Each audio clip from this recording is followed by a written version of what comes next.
Yes, YouTube, how are we? We are back. I am back. It's been a while.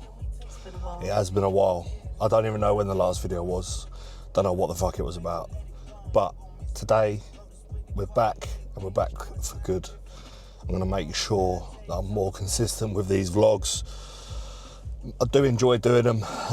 It's just been very, very busy over the winter period with, especially the last 2 months, with work, clients, and at the end of the day, LDB physique development is the priority because we are trying to build, or we are building, a global brand, and we're getting a lot more clients in and a lot more elite level clients in terms of lifestyle and competitors as well. So I'm very happy with how it's going. We'll have a little bit of a catch up maybe in a sit down section of the video where I run you through where I've been with my training, post show, what's happening this year, and we've got some big stuff lined up that's coming very soon as well. So we're on the way to Pumps, which is in Langdon. Second time going there. Just a little bit of a new environment. Obviously we're still training at Factory and Evolve. Those are our two main gyms. But what we decided to do is, because and again, I don't want to give away too much, but on Wednesdays and Sundays, those are our rest days. So obviously we still do cardio in our garage in the mornings. I've got the watt bike and I love that. But I think on Wednesdays and Sundays we're going to start going to Pumps, which is only like a 6-minute drive. It's better than like a gym group or a pure gym, and they've got a posing room, so I can start posing in my trunks on rest days, do a few rounds and actually get better at posing, because I'll be honest, my posing sucks conditioning wise, and I suppose the positioning is not too bad, but the conditioning is terrible. So Stamina. Yeah, the stamina's not there because I always try and hold my breath. When I'm pulling vacuums, I've got to learn to breathe better. So it just needs practicing. So Pumped allows us to go there. It's a good gym. We're actually going there to actually weight train now. We're going to do posterior. So I've got glutes, hams, and then I tag 2 back exercises at the end of the session, a lat pull and a nice row that they've got.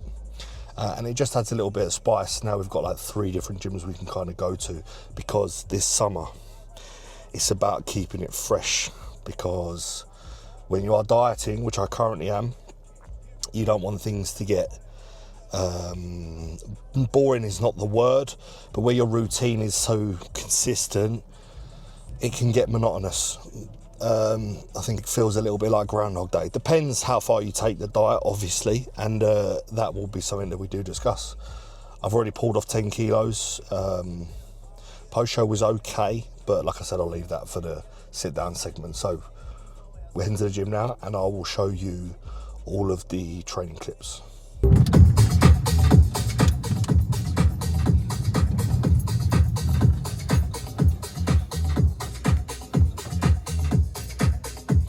Just jump in here. Yeah.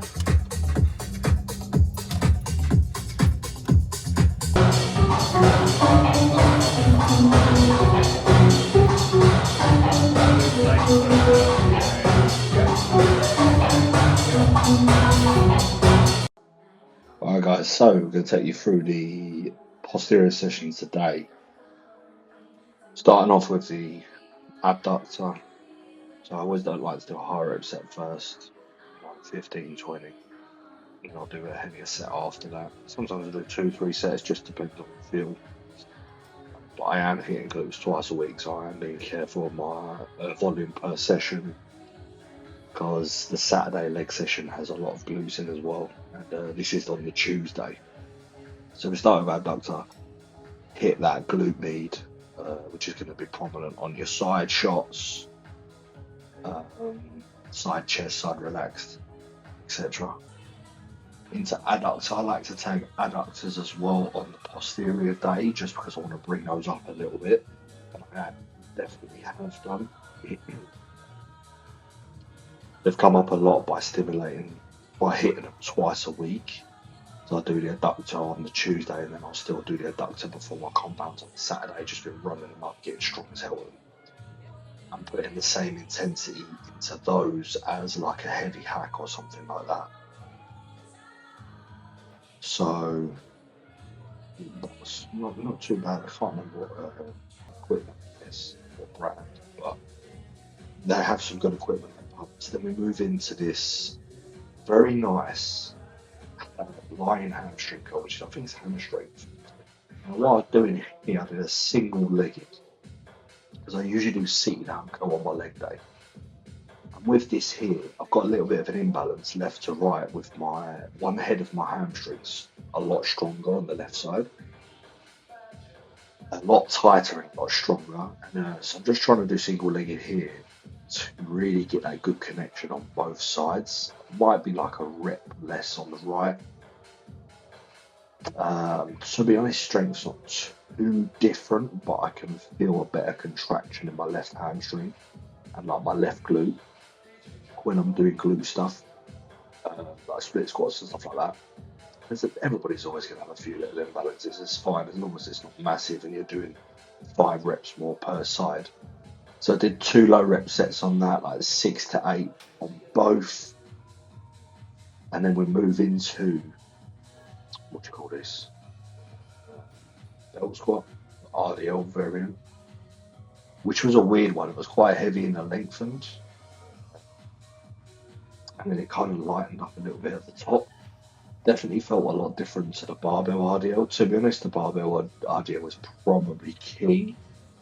You know, the weight feels the same all the way throughout. But as we're dieting down, I just thought I'd try a few different machines. I definitely get a good, like trying to get that slow eccentric to hit the hamstrings perfectly. And it's easy to bounce out the bottom. But I didn't want to do that. I'm trying to, when I get to that bottom position, I'm not trying to be too explosive. Obviously, I have got to get the weight up, but I'm trying to push my heels into the floor to connect better with my glutes and hands to push up. Then into the hip thrust, I think I built up to a top set here. I did a feeder at like 3.5 plates, and this was with a 25 aside, 320s and a 10. Again, you know, trying to get half a second squeeze at the top, trying to get down deep. To be honest, when I thrust, I do feel a lot of hell of a lot of glute, and then when my glutes tighten up, my lower back stiffens up. So I just kind of built to one top set today, stretched off my back a little bit, and then went into the booty builder. This was the stack on here, so I was only doing a low rep set again, you know, 6 to 8, I think, by getting that connection with the hamstring. A lot of people just extend their lower back on here, but if you can see, I'm still hinging. My lower back pretty much stays stiff, and I'm hinging at the hip. I'm not. So what a lot of people do is they'll just do like a bicep curl of their lower back as they try and pull up. Whereas for me, again, it's all glute and ham. Then today I take 2 back exercises, just a simple lat pull, this is actually quite nice, pin loaded. Haven't used it. I've used it once before when we come. Haven't used it before coming to pumps. I had to adjust the seat a little bit, but yeah, nice, good connection on the lats and like a little bit of mid back in there as well. As I let that scap elevate. So I did 2 sets there. I used to do full body on a Monday, but now I'm just kind of doing chest, shoulders, and then I just tag back and buys with glutes and hams. It depends where we train. You know, I'm happy to kind of adjust my split a tiny bit week to week. I'm not one of them people that's like OCD about doing everything the same 100% each week. Sometimes I'll swap an exercise out, and that's fine. Sometimes I'll do 2 sets of back with my posterior instead of doing it on the Monday because I just feel that that's better. That's fine, and I'll probably continue to run with this. I'll probably do the 2 back exercises after glutes because it goes well with the deadlifts, and then just finishing with some light curls. You know, I did like 3 sets. A little bit of a tight left bicep recently, so just making sure that doesn't turn into any tendon issues. But I had some dry needling on it, and this seems to be okay. So I did a few sets here, just a failure, and then that's pretty much it, wrapping up the video. So we'll see you obviously in the next video when I get a few more training clips, wherever that's going to be. Yeah, if anyone's got any questions, just drop me a message.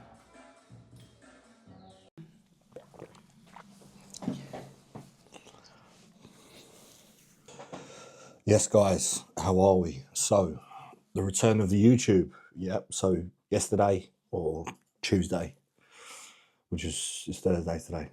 So, we trained. Obviously, you can see the session that we did at Pumped. Pumped is a new gym that's opened up in Langdon. So we're just kind of mixing between the three now. I've got Evolve, Pumped, and Factory. Factory, by no doubt, is the most kitted out. He's getting a third room in there now. So we've got like a push. We'll have a chest and shoulder room, leg room, back room. Factory, is, I would probably say, is the best gym in the entirety of Essex. And I believe I'm right with that. And then Pumped, it's fantastic. It's got some good equipment. Imagine a smaller Factory. But he's the owner, who we know is our friend. He's definitely willing to invest into equipment. And he wants good vibes in there, which it is. And then Evolve, the most old school bodybuilding gym you can get around the area. Fantastic equipment, a lovely little leg room out the back. So yeah, that will be us for the rest of the summer, really. Right, where have I been? Where the hell do we start with this? As I said to you, I don't even know. Let's take a look at what my last YouTube video was. It was probably one that Stephen filmed for me when he come to see the first show. Let's have a look. I think I did. Oh no, I've got my 2025 Olympia thoughts, and I believe that was between shows after the Two Bros in Denmark. Right, listen, I'll keep it short and sweet. I actually did like a 30-minute video about 2 months ago explaining everything, right? But it's just a negative video, right? I don't mean, how do I describe it? It just hasn't got that Luke Blake energy behind the video. Do you know what I mean? It was just me sitting there explaining what's happened. I didn't have a great last part of the prep, although it was unbelievable up till the first show. Fuck the peak for the first show, messing around, getting complacent. Should have won that. No disrespect to anyone else. Shook the guy's hand who won, moved on, then got unwell before the Two Bros, then was battling heavyweight, super heavyweight cap. Completely fucked that. So the first 24 weeks of my prep, self-coached. Best prep I've ever had in my life. And when we'll move on to talk about jumping on board again and teaming up with someone, I said to them, listen, this is the best prep I've ever had, ever. Better than any previous coaching. And then after that, with the illness and the antibiotics, and it just weren't my time. It weren't my time. I was still on the Denmark stage. I come third out of fourth in the supers. The two guys, the one that went on to win his pro card, it was all right. But listen, in my opinion, on the day, skinned and peaked, I can take that. But yeah, you could argue slightly quite a show, whatever, because it was quite than the British in the UK. Anyway, it's ifs and buts. Who in the hell cares about ifs and buts? I don't. I move on. Anyway, and in that other video, I did kind of briefly mention about my grandma. I lost my grandma. What I'm proud of is that I never gave up till the end. I told her I was going to do a pro qualifier. Unfortunately, I never brung my best on stage. The best me was the photos 3 days out from the PCA.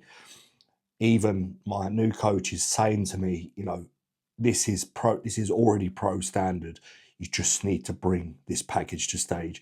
He wants 1 more kilo condition, which we were supposed to do between, obviously, the shows when I got ill. And he said, if you remove fatigue and peak, he said, you can take it at any show, even abroad, UK, doesn't matter. And that means a hell of a lot to me, because I prepped myself for 2.5 years. And I've gained like 15, 16 kilo of legit tissue. Maybe more, because I was actually leaner this time, way leaner than the 2022 prep. So yeah, 3 years, about 16, 17 kilo of real tissue. So, right, I'm proud that I pushed through. Obviously, I lost my grandma. Next day, woke up, carried on as if nothing had happened. I kept pushing because I told her I would. The thing for me is, like, I brung my best ever physique, but because I didn't bring it to stage, it didn't translate into any wins. For me, I should have won at least the first show, but again, I got complacent, was playing around, thinking of it as a warm-up show. That ain't going to happen again. When I step on stage, regardless of if you do 2 or 3 shows in a row and you manipulate and adjust, I will still be, you know, 100% condition for that first show, and I'll be stepping up there knowing that I'm at my best. Because it was a horrible feeling having to constantly shake men's hands at different shows, which I'll always do because I'm respectful of everybody in anything. But it's a bit of a weird feeling. It's like you're shaking a hand, knowing that I was nowhere near. I was on the 2-row stage in the super heavies. Yeah, I got first call-outs in like 13 supers, and realistically, I looked fat on stage, but I got first call-outs. So there's some positives and negatives, but still shaking a man's hand knowing that you're fucking not peeled and you're a bit inflamed from the antibiotics, and you know you was messing around with the scale, like the scales wouldn't drop. So you know, I wasn't, like I said, if I'd have brung 3 days out from PCA, peaked it right, yeah, I would have had a good chance. But never again will I be going on stage just for the sake of going up. This time I'm going to do it properly. So I kind of reversed quite well, didn't binge post-show. We had a holiday in Dubai, which I actually hated just because it weren't the right time. The best time in Dubai for me was when I prepped for 4 weeks before the PCA. Loved it. Routine, up every day, watt bike, walk, 15k steps easy. And I didn't really enjoy the holiday, but it was for Tony and her family. We went with her mum and dad. I enjoyed a few nice meals, but come back, I didn't binge at all, and my body was just gaining weight. Got up to 120. Still not out of shape. You can see photos on my Instagram of like the 8-week reverse post show, 120. Just fluidy, just so fluidy. The biggest I've ever been, and I was only running 200 milligram a test and a bit of GH. And I was like about to start off season, about to start a cycle after that 8-week health phase. Bloods were done the day after Denmark and they were fine anyway, which is crazy to do a prep and have your bloods look like you've just cruised, where I was on cycle for like 18 weeks with orals in there close to the shows. So that was a strange one. But fine, I still took the 8-week health phase, and then I just developed sleep apnea. And I was like, I cannot deal with this. I said, I need to buy a mask, which is going to cost about $1,000. Fine, I'll get it in. But the first thing I can do is literally drop 6, 7, 8 kilos, and the sleep apnea will go. Now, I'm down to 110 from 120. I've been dieting, I think 7 weeks, but like relaxed, cheat meal every weekend, you know, not killing myself, just pulled off 10 kilos quite easily. Sleep apnea is pretty much 90% gone. If I have a high day or a cheat meal and I gain 2 kilos scale weight, it brings the sleep apnea back a little bit more, like there's a few more breathing disruptions throughout the night. So listen, I'm going to need a mask, but the trajectory that we're on now, we're going to keep dieting. I have teamed up with someone, and for anyone out there who asks him, I'm not going to give too much away here, but anyone who's close to me knows I do not trust many people, because I've prepped myself that well to an elite level, to a level that is potentially what is a pro level from what this coach, who is an Olympian level coach, is saying. So that I know that I struggle to put my trust into people, because a lot of these top coaches aren't top. They're just not. In my opinion, you know, it's not, I just don't think they can manage a lot of people at the high level. I don't think they've got the knowledge that we think they have. And I'm very, very picky with who I work with, as I would expect any athlete to be with me. So that's why I always give my best. But anyway, I've teamed up with someone. Anyone who's close to me should know who it is. But I won't say much yet. We're just going to keep quiet. Listen, I'm going to keep dieting down. The main aim when I join this coach is 2027 IFBB Pro card in June, July, August. So that gives me time to grow from, say, August this year to February, have a long off season, which I haven't had. You have to understand, I prepped for 35 weeks, too long. The Denmark show was too far away from the PCA, fine, but I said to my grandma, I'd do it. Then I had an 8-week post-show phase, and the first 6 weeks of that I felt like absolute terrible, just trying to recover from the 35 weeks of dieting. It was more the last 8 weeks of that dieting that really fatigued me, physically, mentally. So I've only had 35-week prep, then 8 weeks post-show. Then, because of the sleep apnea come on, I was straight back into dieting, albeit on higher food. But I've had no time to grow in off season. I've had none. There's been no cycle with a growth phase, and there's been no food in a surplus. I suppose I was in a surplus for the post show, but that was on a health phase, and my body just blew up, and I wasn't really pushing food then. And training wasn't massively great because I was recovering from prep. So, but somehow I put up photos the other day of 110 to 110. I think it was May last year to March like this year, and I've grown 100%. I've grown a good 2 or 3 kilos of tissue in my eyes. So, you know, we'll see what's what. But I said when joining this coach, I said I want to get peeled, reverse properly, get the mask in for the sleep apnea, do a full off season of 5-6 months after reversing, and then take the IFBB Pro card next year, which God knows I'm going to do just at the right time. But with that work put in over the next year, I believe I'll be good enough for it. However, we're just going to continue dieting down now. 110 stage weight. My lowest weight was like 101 when I was peeled, and I'll probably gonna, if I'm peeled, I need another kilo. So let's say 9,900 peeled, but I'm a bit heavier obviously this time round for this diet. As I said, the 110 now looks better than the 110 last year. I look quite a lot better. As my missus is telling me, because it's hard to sometimes see in the photos, but and I had a few of my boys message me saying wild differences as well. So that's without an off season. Do you know what I'm saying? And if I can grow on this diet, because I'm obviously on cycle now, grow on this diet or this prep, whatever you want to call it. Listen, I will say this: 2027 is the aim for IFBB Pro, but there may be a few pit stops along the way. Why not? There's something in me that is just screaming for a little bit of redemption. So we will see. It's not a definite, but we will see what happens this summer. All I know is by August, September, I want to be reversing an off season. You know, the fact that I can still grow in a prep and grow somewhat on 200 milligram of test post show, I mean, that's kind of worked in my favour, really. Yeah, do I want an off season? Yeah, but I need to get lean again and reverse perfectly with the sleep apnea mask, and then get absolutely massive for 2027. So I hope you'll all enjoy the journey with me. I'm going to be filming and vlogging. As I said, I haven't given away too much. I'll probably be giving away a little bit more here than my Instagram, so make sure you're following the videos and stuff like that. I'm just going to be documenting my training, my meals and stuff like that. And then close to the time, if something special happens, we'll let you know. But that's pretty much it. Today we've got push. We're probably going to go pumped again. I'll try they've got like a standing Arsenal chest press.